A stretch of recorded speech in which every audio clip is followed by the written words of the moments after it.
만약 역사가 달랐다면 어땠을까요? 1945년 8월 히로시마와 나가사키에 원자폭탄이 투하되지 않았다면, 태평양 전쟁이 몇 달 혹은 몇 년 더 계속되었다면, 그리고 우리 민족이 스스로의 힘으로 독립을 쟁취했다면 우리의 현대사는 어떻게 달라졌을까요? 오늘은 여러분과 함께 하나의 가상 시나리오를 탐구해 보려 합니다. 이것은 실제 역사가 아닌 만약의 역사입니다. 하지만 이 이야기 속에는 우리가 잊지 말아야 할 중요한 메시지가 담겨 있습니다. 영상을 시작하기 전에 좋아요와 구독 부탁드리며, 이 영상은 역사적 사실이 아닌 가상의 시나리오임을 다시 한번 말씀드립니다. 그럼 지금부터 시작하겠습니다. 1945년 여름, 역사는 우리가 아는 것과 다른 방향으로 흐르기 시작했습니다. 미국은 원자폭탄 개발에 실패했고 일본 본토 상륙 작전을 준비하고 있었습니다. 오키나와 전투의 참혹함을 경험한 미군 지휘부는 일본 본토 침공이 얼마나 많은 희생을 요구할지 잘 알고 있었습니다. 일본 제국은 절망적인 상황에 놓여 있었습니다. 도쿄는 이미 폭격으로 폐허가 되었고 해상 봉쇄로 인해 물자 공급은 거의 끊긴 상태였습니다. 하지만 일본 군부는 항복을 거부했습니다. 대신 그들은 본토 결전이라는 최후의 전략을 선택했습니다. 이 전략을 위해 일본은 중대한 결정을 내렸습니다.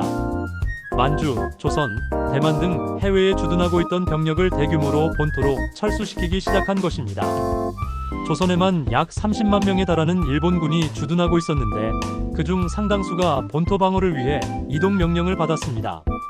1945년 9월부터 10월에 걸쳐 부산과 원산 항구는 본토로 돌아가는 일본군으로 붐볐습니다. 조선에 남겨진 일본군 병력은 급격히 감소했고 경성과 평양의 군사 주둔지는 텅 비어가기 시작했습니다. 이 소식은 빠르게 퍼져나갔습니다. 만주와 연해주, 그리고 중국 내륙 깊숙한 곳에서 활동하던 독립군 지도자들에게 긴급 전문이 발송되었습니다. 때가 왔다. 조선으로 진격하라. 만주에서는 김원봉이 이끄는 조선의용군이 움직이기 시작했습니다. 그들은 지난 수년간 중국 공산당과 함께 항일 투쟁을 벌이며 실전 경험을 쌓아온 정예 부대였습니다. 약 5천여 명의 병력이 압록강을 향해 이동을 시작했습니다. 연해주에서는 88특별저격여단 소속 한인 병사들이 소련군 지휘부와 긴밀히 협의하고 있었습니다. 이들은 소련군의 정규 훈련을 받은 근대적 군대였습니다. 비록 소련의 영향 아래 있었지만 그들의 마음속에는 조국 해방의 열망이 타오르고 있었습니다. 중국 화북 지역에서는 조선독립동맹과 조선의용대가 집결하고 있었습니다. 이들은 중국 국민당 지역에서 활동해온 독립군 세력으로 수천 명의 병력을 보유하고 있었습니다. 그리고 국내에서도 움직임이 있었습니다. 일제의 감시가 느슨해진 틈을 타 비밀리에 조직되어 있던 학생, 조직과 노동자 단체들이 봉기를 준비하고 있었습니다. 경성의 한 인쇄소 지하실에서는 태극기가 몰래 인쇄되고 있었고 평양의 한 창고에서는 무기가 비축되고 있었습니다. 10월 중순, 각지의 독립군 지도자들은 비밀 회동을 가졌습니다. 장소는 만주 지린성의 한 농가였습니다. 밤새도록 이어진 회의 끝에 그들은 역사적인 결정을 내렸습니다. 우리는 더 이상 외부의 도움을 기다리지 않는다. 우리 스스로의 힘으로 조국을 해방시킨다. 우리는 한민족자치 해방군이라는 이름 아래 하나로 뭉친다. 이념과 노선이 달랐던 독립군 세력들이 처음으로 하나의 깃발 아래 모이는 순간이었습니다. 공산주의자도 민족주의자도 아나키스트도 모두 한 가지 목표를 공유했습니다. 바로 조국의 독립이었습니다. 작전명은 광복으로 정해졌습니다. 말 그대로 빛을 되찾는다는 의미였습니다. 작전 계획은 간단하면서도 대담했습니다. 압록강과 두만강을 동시에 넘어 남하하고 주요 도시를 신속하게 점령한다. 동시에 국내의 봉기 세력과 연계하여 일본 통치 기구를 무력화시킨다. 11월 1일 새벽 작전이 개시되었습니다. 압록강 철교를 건너는 독립군의 모습은 장관이었습니다. 수천 명의 병사들이 질서정연하게 이동했고 그들의 손에는 태극기가 펄럭이고 있었습니다. 평양으로 가는 길목마다 사람들이 나와 환호했습니다. 독립군이다. 우리 독립군이 왔다. 농촌 마을의 노인들은 눈물을 흘리며 젊은 병사들에게 물과 음식을 건넸습니다. 어떤 청년들은 그 자리에서 독립군에 합류하겠다고 나섰습니다. 저도 함께 싸우겠습니다. 평양에 주둔하고 있던 일본군 수비대는 혼란에 빠졌습니다. 본국으로 철수한 지 얼마 되지 않아 병력이 크게 부족했고 사기도 바닥이었습니다. 독립군이 평양 외곽에 도달했을 때 일본군 지휘관은 이미 항복을 결심한 상태였습니다. 11월 3일 오전 평양성에 태극기가 올랐습니다. 30여 년 만에 처음으로 우리의 깃발이 조선의 하늘 아래 당당히 펄럭인 것입니다. 평양 시민들은 거리로 쏟아져 나왔습니다. 아이들은 독립군 병사들의 손을 잡았고 여성들은 꽃을 던졌으며 남성들은 만세를 외쳤습니다. 동해안 방면에서는 또 다른 독립군 부대가 함흥을 향해 진격하고 있었습니다. 두만강을 건넌 이들은 소련군의 지원을 받은 정예 부대였습니다. 근대적 무기로 무장한 이들의 진격은 빨랐습니다. 함흥 역시 큰 저항 없이 해방되었습니다. 일본인 관리들은 이미 피난을 떠난 후였고 남아있던 경찰 조직은 독립군이 도착하자마자 무기를 내려놓았습니다. 함흥 시민들도 평양과 마찬가지로 해방군을 열렬히 환영했습니다. 하지만 가장 중요한 목표는 경성, 즉 서울이었습니다. 조선의 수도이자 일제 통치의 심장부. 이곳을 점령해야만 진정한 해방이 완성될 수 있었습니다. 서울을 향한 진격로는 두 갈래였습니다. 하나는 평양에서 남하하는 북로, 다른 하나는 중국에서 직접 서해안을 통해 상륙하는 서로였습니다.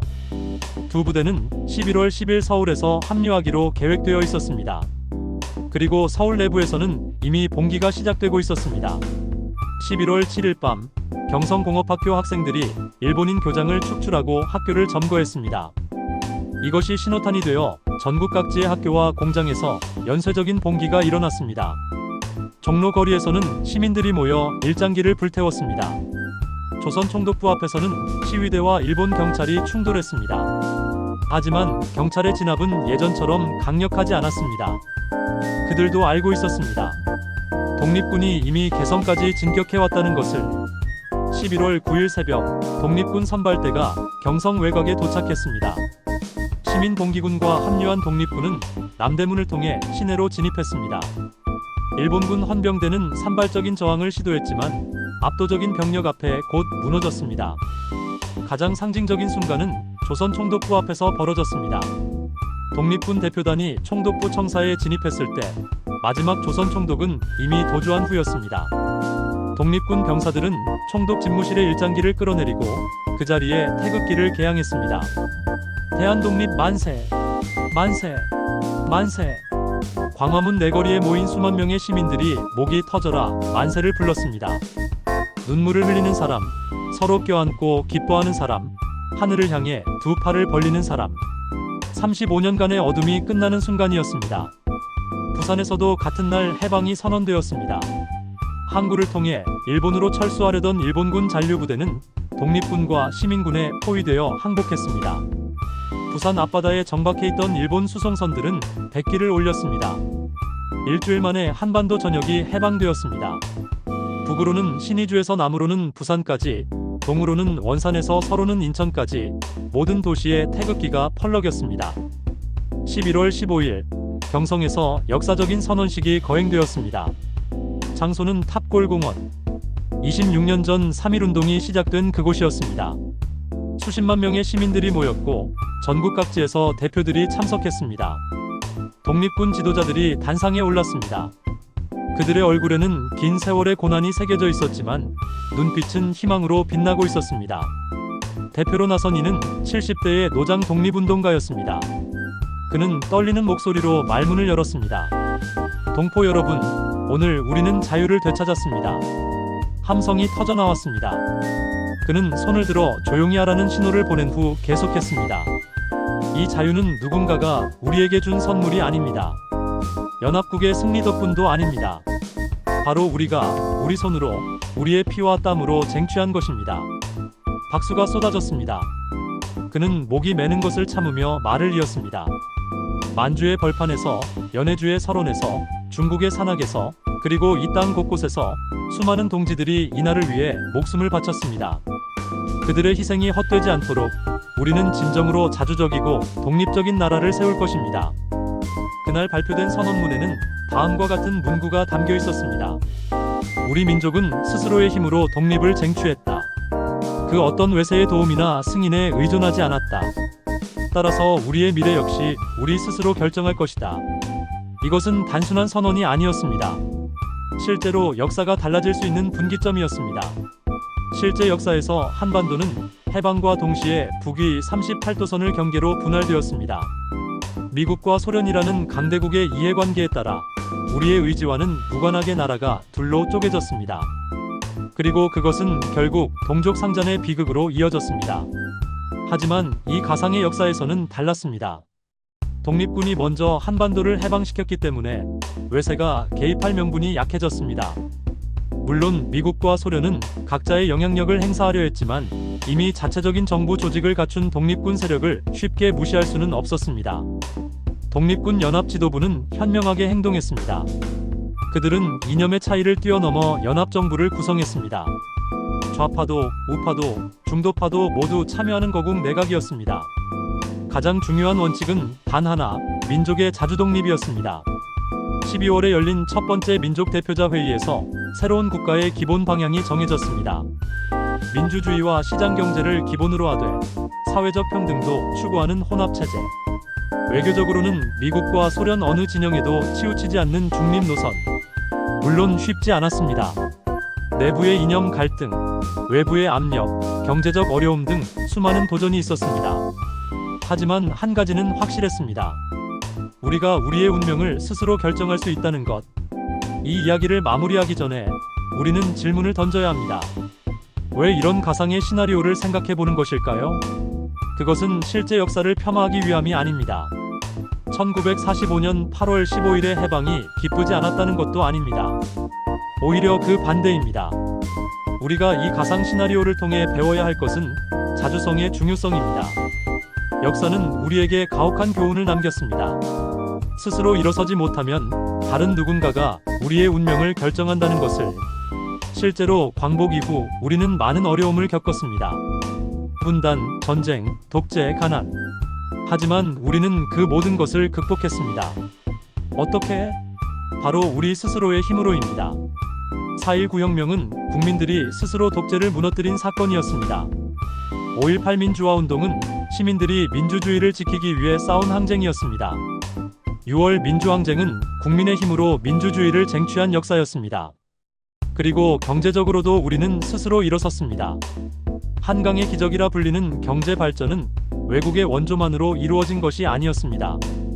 국민 한 사람 한 사람의 땀과 노력이 모여 만들어낸 성과였습니다. 이 가상의 이야기가 우리에게 주는 메시지는 명확합니다. 우리의 운명은 우리가 만든다는 것입니다. 외부의 도움을 기다리는 것이 아니라 스스로 일어서야 한다는 것입니다. 오늘날 우리가 직면한 도전들도 마찬가지입니다. 경제적 어려움, 사회적 갈등, 국제적 압력. 이 모든 것을 해결할 열쇠는 외부가 아닌 우리 내부에 있습니다. 이 가상의 역사 속 독립군들이 이념과 노선의 차이를 넘어 하나로 뭉쳤던 것처럼 오늘날의 우리도 서로의 차이를 인정하면서도 공동의 목표를 위해 협력해야 합니다. 그들이 민족의 자주독립이라는 대의 앞에서 작은 이견들을 접었던 것처럼 우리도 국가의 미래라는 큰 그림 앞에서 좁은 이익을 내려놓아야 합니다. 역사는 되돌릴 수 없습니다. 1945년에 원자폭탄은 투하되었고 우리는 해방을 맞이했습니다. 그것이 우리의 실제 역사입니다. 하지만 그 역사로부터 우리는 배울 수 있습니다. 스스로 일어선 나라만이 스스로의 미래를 선택할 수 있다는 것을, 단합된 민족만이 어려움을 극복할 수 있다는 것을, 그리고 자주성이야말로 가장 소중한 가치라는 것을 오늘 이 영상을 보시는 여러분께 묻고 싶습니다. 만약 우리가 정말로 우리 손으로 독립을 쟁취했다면 오늘날의 대한민국은 어떤 모습이었을까요? 더 나은 나라가 되어 있었을까요?